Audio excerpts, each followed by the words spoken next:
It appears in the ever-swaying back and forth of Stadia hate and love, we are now using harebrained litmuses to determine success. Why? What is the truth? Let's dig into it. See, why attacking Stadia over accumulative numbers is just plain ridiculous. It's SDO Daily, baby. Let's get into this one.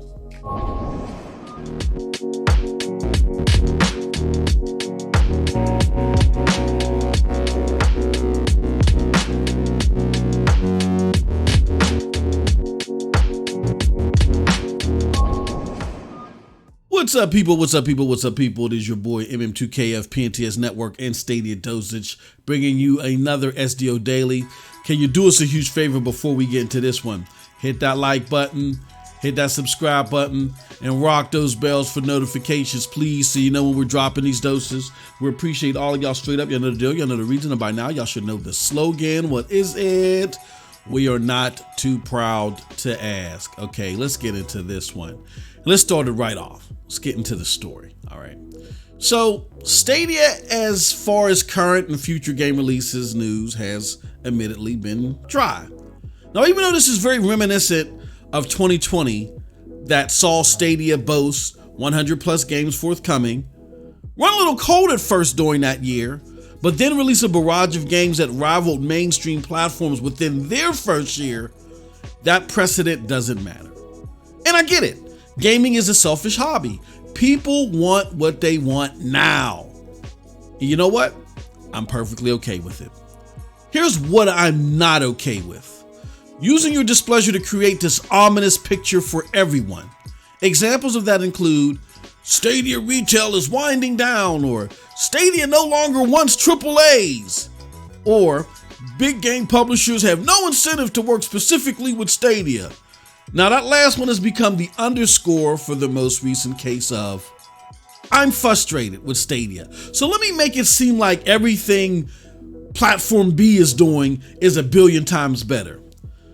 Now, because Stadia refuses to release accumulative numbers, they're at the bottom as far as outreach to cloud gamers is concerned, right? Despite all the facts, despite all the numbers, this is the case now all of a sudden. Nothing factual proves that. More importantly, let me just show you why using accumulative numbers as an argument chip here is ridiculous, all right? So let's do just that. Let's go to the facts. Before we get to the facts, though, I gotta help people and gamers that are in what I like to call now the cloud bubble, all right? These are new influencers or media people, or not necessarily media people, but influencers and social media people and gamers that have been disenfranchised to how gaming news is reported, what means what, and all that other stuff. For those of you that have been disenfranchised from that until Stadia or other cloud platforms came around, a lot of this stuff slips over your head and you make the wrong assumptions. So let's help you out here a little bit, all right? We got to understand the difference between accumulative numbers versus active numbers, okay? So when we talk accumulative, that means, simply put, a one-time ping to a service, all right? A one-time ping to xCloud, to Stadia, whatever. And any time that someone has made a one-time ping, whether that ping was in 2019 or that ping is in 2022, they have become an accumulative user, all right? And that number is useful for companies, mainly for bragging reasons, but to say our platform has been in the hands of this many people or these many accounts, all right? Let me give you a prime example. My oldest son has Game Pass. He loves Xbox, right? So he has Game Pass. And he's used xCloud to play Gears once, but he hated it and he never went back, all right? He did that in 2021. He's still counted as an accumulative user, a user that has touched the platform in totality, okay? However, when we talk about active users are people within a specific time period, usually within a month, that in totality use that service within that time period, which is again usually a month. Like, for instance, I was in a similar situation as my son. I had Game Pass. I played it periodically, but as of after Halo Infinite or the Gonk, I can't remember which game, I let my subscription lapse. However, I utilized xCloud to play Fortnite a couple of weeks ago. So now I am an active user because within a recent month, I can get counted into xCloud's active user base within May. All right. Does that make sense? Good. So hopefully, if that makes sense, you guys understand that the accumulated number is going to be bigger than the active number in 99 out of 100 cases. So just because, for instance, Xbox reports 10 million accumulative users, that doesn't mean that 10 million people are actively playing Xbox or xCloud, all right? So hopefully we understand that's the number of people that have touched the platform, period. Whether it was, again, in 2019 or 2022. Those people don't have to come back. They don't have to use the platform recently. They've used it at some point in time since its existence. They're an accumulative number. They add to an accumulative stat, not an active user base. All right? Does that make sense? Great. So with that being said, Xbox reported having 10 million people have tried the service, which is a symbol of accumulative usership, not active usership, meaning 10 million people in April 2022 played or currently are playing on xCloud. If you don't understand what I'm saying, you know how we do. Let me show you something. So this is a picture of the actual quote from Satya Nadella himself, who he said this, I think, back in April, but then he reiterated it again in another call. And it says, today at Build, Microsoft Build, Satya Nadella, the CEO of Microsoft, revealed the popularity of the company's cloud efforts. As of 2022, Xbox Cloud Gaming has served over 10 million players in 26 countries around the world. It's an impressive statistic, especially given the service has only been widely available for less than 2 years. I mean, that's a little bit of conjecture and opinionation on their point, whatever, because I'm going to show you why. However, Nadella's full quote is, we're bringing Xbox everywhere with Xbox Cloud Gaming. More than 10 million Xbox players have streamed games across 26 countries. When you're talking past tense, you're talking accumulative numbers. When you talk present tense, you're talking about people that are actively using a service or a platform, okay? Does that make sense? Good. All right. So, in comparison to that, right, we have an example of active numbers. Now, they're not recent. This was reported several months ago, I believe. But at the time, they reported active user numbers, meaning specific active users or memberships within a time period, usually 30 days, within a month's time period. Let me show you something else. PlayStation Now, several months ago, May 27, 2021, had boasted about their active user base at that point in time. All right. And they tell you that PlayStation confirms PS Now has reached 3.2 million subscribers, up from 2.2 million since relaunch. Right. So I've had discussions online and on social media with Xbox enthusiasts, and they're like, no, this isn't active usership. This is accumulative too. And no, it's not. I'm going to show you how. This is an article from Ars Technica. The article from Ars Technica states that, they're breaking down Sony's what they call confusing PlayStation Plus subscription relaunch. So as you can tell, this is not an article that's been made to make PlayStation Now look like it's all in the good, right? But if we scroll down to a very significant part, Ars Technica lays it out for you. They talk about the confusing rebranding effort of PlayStation Now and the PlayStation Plus, whatever. but they inform you that getting rid of PlayStation Now's name and folding its 3.2 million customers into 48 million subscribers strong PlayStation Plus will help with that confusion. You don't fold accumulative users anywhere. You can only fold active users. So for instance, if they were talking about accumulative users, they would be talking about my son that I gave in a prior example where he utilized the service years ago or a year ago and didn't like it and left it alone. He's no longer active. You're not folding him into anything. He's not subscribed to the service anymore. He doesn't use it. All right? He's not an active subscriber, canceled it, got out of it or whatever, okay? In that scenario. In this scenario, they're talking about people that are actively subscribed to the service. They're going to be folded into another service with active users. That's active usership or active subscribers. If you're actively subscribed or you're actively using a service where there's not a fee involved, you are considered an active user as long as you subscribed or you use the service within a specific time period. All right? Does that make sense?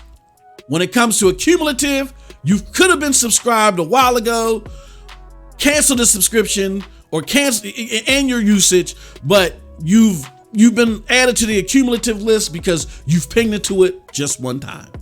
Got it? Does that make sense? All right, here goes something else that I want to show you guys, right? So let's go on with Stadia because we're so upset that Stadia hasn't necessarily shown us numbers or reported any numbers, anything like that. Let me show you what Stadia has out there as far as any type of accumulative or numbers or whatever. So this is a group called Sensor Tower Data, and what they do is they extrapolate a bunch of data and come up with these super defined formulas to determine how many people have downloaded certain apps to figure out engagement to a certain degree.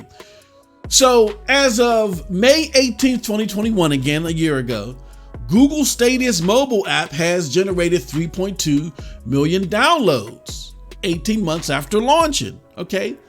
So, and that's across iOS and Apple. That's a year ago. But that doesn't tell the whole story. That's just through app downloads. As of December 2020, you no longer needed the app in order to engage with Stadia. You could have done it strictly through the PC because you would have had access not only to play the games, but to purchase games online instead of having to use the app to purchase games. So if you were just playing on your laptop or your Chromebook, right? As of December 2020, you no longer needed the app. Then on top of that, in 2021, Stadia developed the PWA progressive web app system, where anything that you can pretty much do in the app, you can do through a browser. So again, you don't need the app to engage with the app depending upon how you play. If you're playing on a TV, then yes, you got to download the app in order to do that, unless you have a Chromium browser on your TV, right?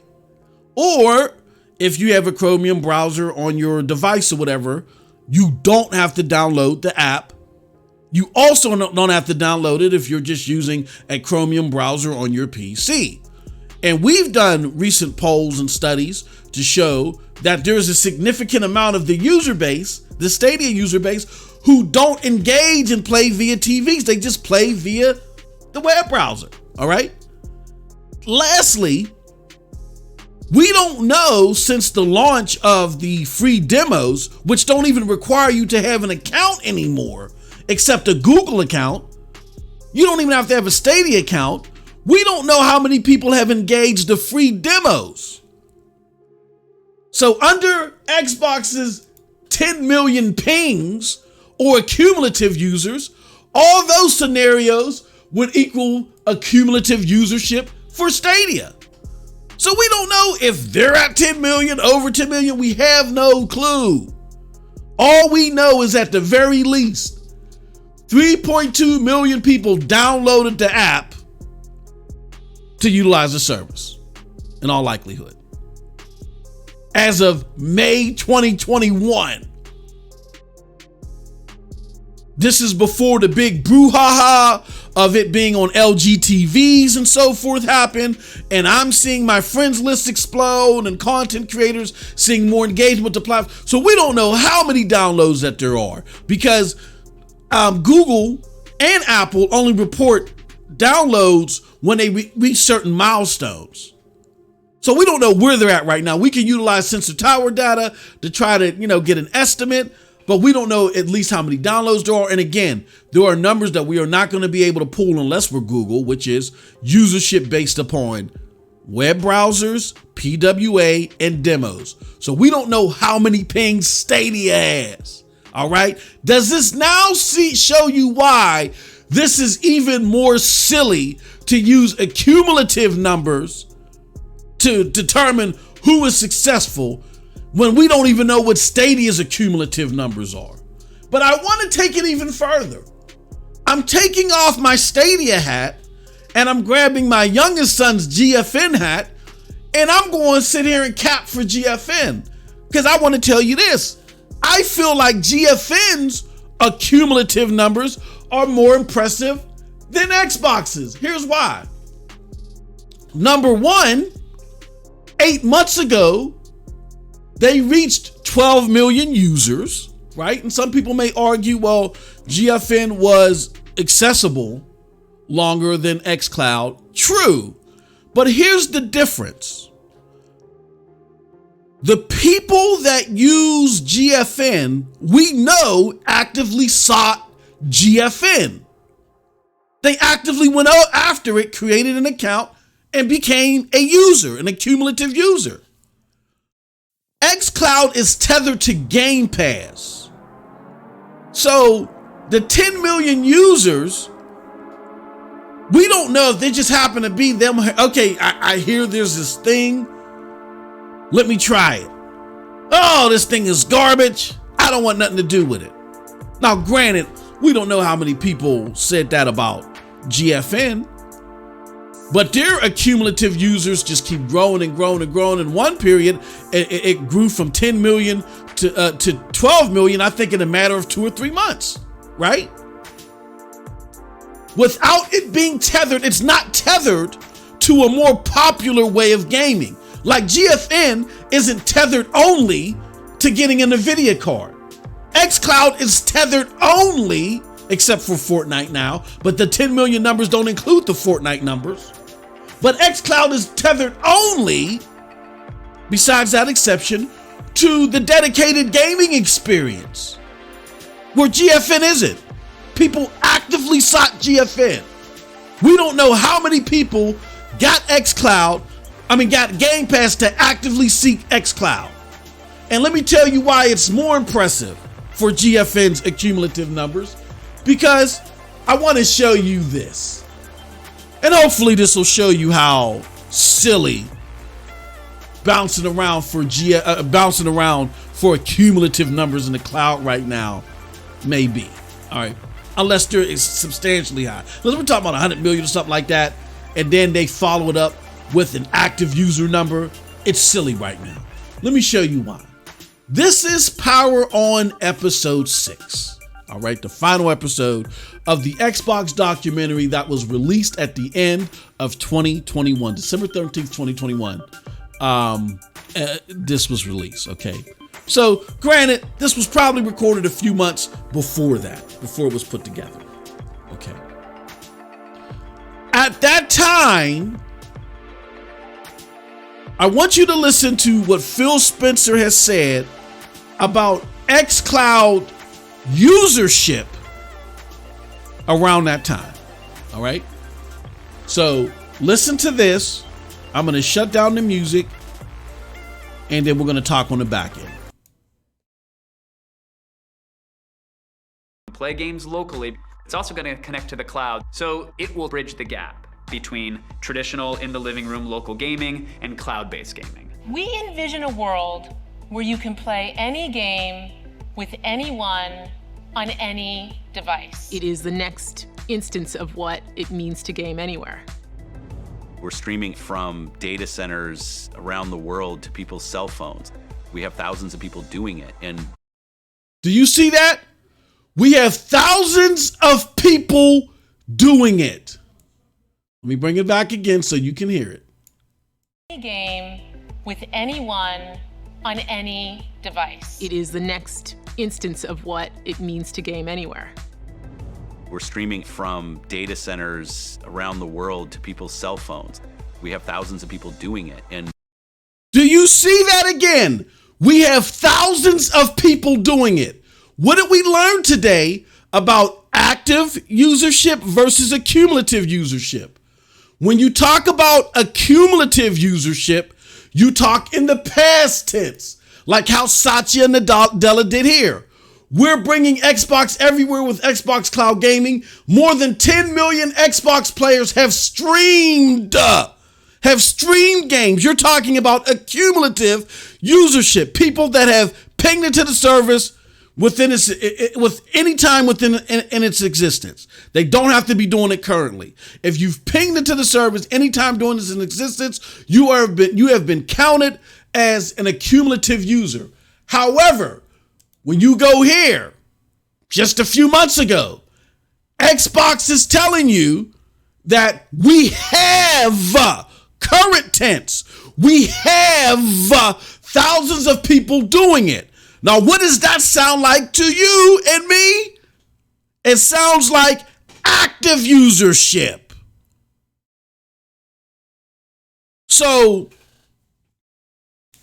that is why I'm more impressed with GFN's accumulative numbers opposed to Xbox's accumulative numbers, because going by this, it sounds like, I'm not saying definitively, it sounds like that you have 10 million people that came across this service, tried it, and didn't like it, to where your active usership is in the thousands. Stadia at the end of 2020 had an active user, but active, not accumulative, active user base of 750,000. They had hundreds of thousands of active users. Right? Right. But here's the thing, people. In essence, we don't know anyone's accumulative numbers versus their active numbers, all right? We don't know any of it. Nor do we know, so therefore we don't know who's doing what well over what in totality. We don't know that main number again that tells how many active users each platform is accumulating and at what rate that figure is growing. That's the important thing to know if you gotta see numbers, all right? Hopefully that all makes sense. Now on to, what is it, folks? The conclusion. So as you can see, the attempt here is just plain silly. Now, I'm not Dr. Phil, but nor anyone can tell, how this is psychologically induced. This attempt here to spread doom and gloom to Stadia over accumulative users. Simply put, people are mad at Stadia because they love the experience and they want more from it. However, in today's day and age, there is a thin line between disappointment and full express mob mentality rage. Now, Stadia knows they messed up in a critical area in these early years, and that area is their porting process, and they're working on it. But the unsexy truth is that takes time to pan out. But because we're enraged, we can't just have a situation where Stadia is just giving us all the games and shooting out all the games the way that we want to. We also can't be mad at a company who simply misstepped and they're working on it, trying to rectify something that takes time to rectify. No, The sexier scenario is they're holding back on something simple, or they're depriving its consumers that pay them purposely because they don't care, right? Those motifs justify your rage and then your conjecture. Then that mob mentality that we talked about earlier, and the mob mentality attacks on the platform. This, again, accumulative users is one of them, but it's surely not going to be the last. So what is it that MM2K or others that pivot off of the facts, what is it that we recommend? Well, I'm going to break it down in two questions because I have these conversations all the time. Question number one, or no, I'm going to break it down into two sections, but I'm going to break it down by asking a simple question. Period. Point blank. Are you enjoying the platform?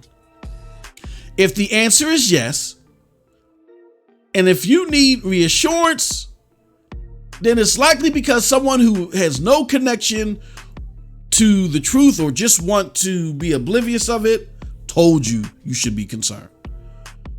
You might then want to tune them out. You know what I'm saying? Again, always use this scenario. Ain't no point of giving a sandwich to another man or woman to bite for you and ask them, do you think I'll like this? To me, that's silly. It's pointless. Especially if you already have the platform in your hands. If you're enjoying it, continue to enjoy it. If for some reason you feel like you need numbers to make you feel more comfortable, all right, whatever. Why not kick the tires yourself? Go straight to the horse's mouth. Start with the Stadia keynote of 2021 and look at everything Stadia has said about their long-term plans and solutions. And then just go on from there. I think you will be at ease if you do that. Because that's all we've done here. I don't listen to the noise on the periphery. All right? I just don't. If the answer to that question, are you enjoying the platform, is no, then I think it's time to better utilize your time than trying to convince a multi-billion-dollar company to do what you want them to do. If simply put, if you don't like the direction and you feel you are being drowned out after your side has been very vocal for years or whatever, that things need to go in a different direction and you're not being heard, then let's get smart, okay? Think about your future instead of, again, worrying about a multi-billion-dollar corporation's future. Simply put, if you're not satisfied, find somewhere where you will be. Take it from someone who had to do just that. That's how I landed here, okay? And by me doing that, instead of me yelling at my previous platform of choice and saying, you got to do this, you got to do that, I got to tell you, all jokes aside, straight up, I wish I could look you in the eye and tell you this. I am, simply put, having the best gaming experience in a long time. And I've been gaming for 35 plus years. And because of that, I and others simply can't be too worried if you aren't. Because like I said, gaming is a selfish hobby. But what I can tell you is when it's apparent when someone else is wasting their time fulfilling their needs. Can you? And that's it from your boy. Let me know what you think about all this in the comment section below. Because like I always say, who cares what I think? But if you did like what I had to say, check out the links below to follow me. They'll lead you to the Broadband Bullies PNTS Network, Hard Knock Digital Culture, and yes, the StadiaDosage. And again, if you enjoyed this content, please consider hitting that like button, hitting that subscribe button, rocking those bells for notifications. So when we go live again, and when we have more content, you'll know when it's available. And even if you are currently subscribed, go do that. Again, rock those bells because something's going on with YouTube and people that have hit the bells, the bell is being removed. Whatever. I don't know what's going on, but it's YouTube. We love them. And lastly, consider helping the platform. If you're enjoying this content, anything that you want to provide and a thank you, a super chat, or even joining the member community. We got some great content out there.